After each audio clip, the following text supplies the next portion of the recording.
primeira cuestión sería averiguar onde está o epicentro da vida deste artista. Pero non é tan fácil porque Xosé Manuel Budiño sempre ten un pé no traballo, sexa a beira da casa ou a miles de kilómetros, e o outro na súa querida Moaña. Un lugar do que sempre emanou música de gaiteiros, de bandas, de corais. Quizáis por iso os nenos nesta vila soñaban con ser artistas. Budiño conseguiuno, sentiu a chamada do escenario sendo un neno e nel continúa, como nunha carreira de fondo. O seu primeiro disco xa cumpliu 10 anos, e neste tempo o gaiteiro foi cambiando. As viaxes polo mundo foron constantes, Europa, Asia, África e América, e o contacto con outras músicas e outras culturas contaxiárono dunha chea de sons diversos que el foi incorporando na súa música. Nótase sobre todo no seu terceiro disco, Home. Nel asoma o Budiño máis completo, músico, creador, dono das súas innovacións de arranxos e mesturas novidosas, pero por suposto asoma o mellor Budiño gaiteiro.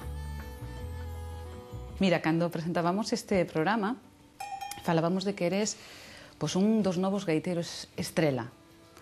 Claro, hai anos, digamos que os gaiteiros eran as estrelas da festa, as estrelas da romaría. Agora hai outro tipo de gaiteiros estrelas. Non é a primeira vez que mo din, o de gaiteiro estrela, mellor ser estrela que el estrelado, pero non, eu creo que son un gaiteiro, músico, simplemente.